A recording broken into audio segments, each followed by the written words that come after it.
L'actualité AES s'intéresse tout d'abord à cette signature de protocole de partenariat entre les autorités de protection des données à caractère personnel des pays membres de l'AES d'une part et entre l'APDP du Mali et celui du Bénin d'autre part. C'est pour renforcer la coopération entre les autorités de protection des données pour une plus grande efficacité. Cérémonie de signature suivie par Aluceni Touré. La première signature engage les organisations de protection des données des pays membres de l'AES. Le protocole de partenariat vise à renforcer la collaboration entre les différents services afin de protéger les populations exposées à des risques de tout genre, notamment dans le domaine de la cybercriminalité. À travers le cadre de concertation des autorités de protection des données de l'AES, CC, APDP, AES, nous instaurons un mécanisme de coordination, de partage d'expériences et d'harmonisation de nos actions.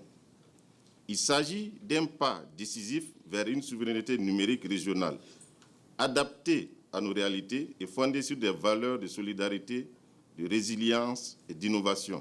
Nous sommes dans une situation de crise sécuritaire qui nous réunit et qui a motivé que les plus hautes autorités de ces trois pays ont pris leur engagement pour aller vers une souveraineté réelle.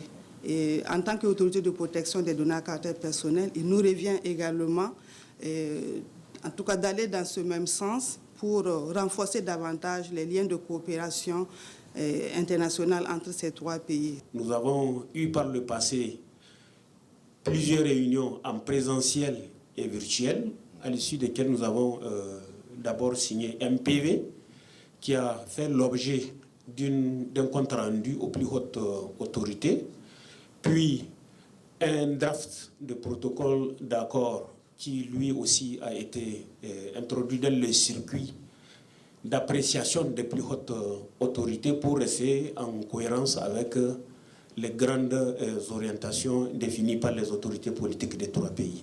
Entre le Mali et le Bénin, l'objectif est le même, à savoir le renforcement de la coopération technique entre les deux organismes avec comme objectif principal un échange d'expériences. Nous avons besoin de partager nos expériences. Partager nos expériences parce que nous vivons les mêmes réalités. En réalité, quand on regarde, les problématiques sont les mêmes. Le manque d'informations à l'égard de la population, des textes qui existent mais qu'il faut appliquer, le manque de moyens pour pouvoir appliquer ces textes. Je note au passage les avancées très très remarquables du Mali.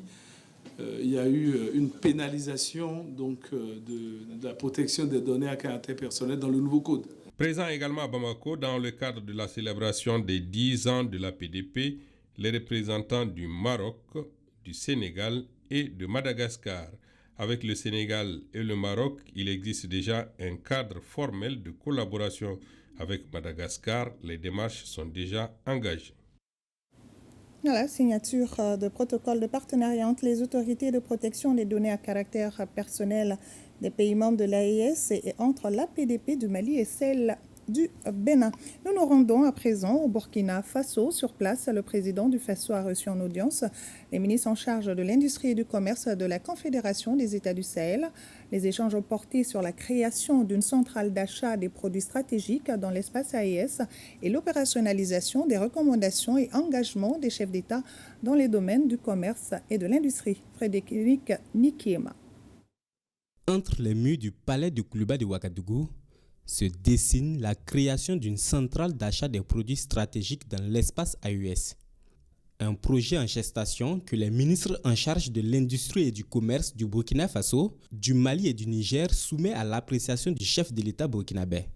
Cette entrevue avec le président du Faso, le capitaine Ibrahim Traoré, entre dans le cadre de l'opérationnalisation des recommandations et des engagements des chefs d'État lors de la création de l'AES dans le domaine du commerce et de l'industrie.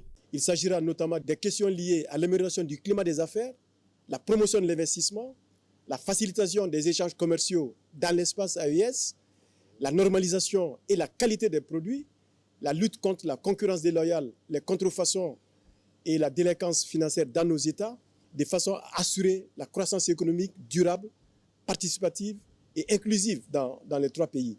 Il s'agit donc d'une batterie d'orientation à même de bâtir une politique fondée sur le développement endogène et capable d'impulser un réel développement au sein de l'espace confédéral désormais au destin commun. Nous avons reçu les orientations et ces instructions vont être le socle sur lequel nous allons bâtir tous nos travaux et dans les prochains jours de façon à produire, n'est-ce pas, des éléments de réflexion et de recommandations pour assurer la mise en œuvre de toutes les questions liées aux réformes qui vont de nature à assurer le développement économique de nos pays et de l'intégration économique. En vue donc de la satisfaction des besoins des populations des 3 pays de l'AES, les chefs des départements chargés de l'industrie et du commerce ont également pour mission d'élaborer des pistes de solutions face aux défis actuels du secteur, notamment l'énergie, l'infrastructure et la digitalisation. Au Niger, vernissage d'un ouvrage intitulé « Impérial terrorisme ». L'ouvrage décrit la forme actuelle contemporaine de la déstabilisation occidentale et moyen-orientale de l'Afrique. Gérard Abdul Aziz.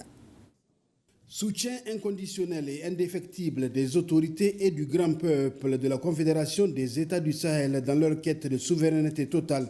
Le panafricaniste professeur Franklin Yamsi a poursuivi ce jeudi son agenda à Niamey au Niger où il séjourne par une conférence dédicace de son ouvrage intitulé « L'impérial terrorisme ». Ces livres, c'est des preuves scientifiques pour tous ceux qui avaient des doutes par rapport à l'implication de l'Occident dans ce qui se passe dans nos pays. C'est l'occasion d'élever ces doutes. C'est aussi un appel à tous les Africains, surtout aux dirigeants africains, de voir la réalité en face. Et il est temps qu'on agisse et qu'on le fasse ensemble. Préfacé par le ministre malien de l'Enseignement supérieur et de la Recherche scientifique, l'impérial terrorisme relate la forme actuelle de l'agression occidentale et moyen-orientale contre l'Afrique, preuve irréfutable de l'offensive de l'OTAN sur le continent à l'appui. Al-Qaïda, l'État islamique, toutes ces histoires-là, Boko Haram et consorts, ce ne sont pas des organisations religieuses. Ce sont des groupes de mercenaires qui utilisent le nom de l'islam pour cacher leur véritable mission. Ils ont assassiné Kadhafi, ils ont détruit la Libye en association avec Al-Qaïda et l'État islamique pour empêcher Kadhafi de créer une monnaie qui devait mettre fin à la suprématie du dollar, de l'euro et du franc CFA. C'est écrit. La communication brillante du professeur Franklin Yamsi a suscité d'importantes réactions de la part des invités qui ont soit salué, félicité et encouragé le panafricaniste, soit apporté leur contribution à la dynamique en cours. Professeur agrégé de philosophie, Franklin Yamsi au Cameroun est auteur de nombreux ouvrages de philosophie, de littérature et d'analyse politique. Il enseigne en France et en Afrique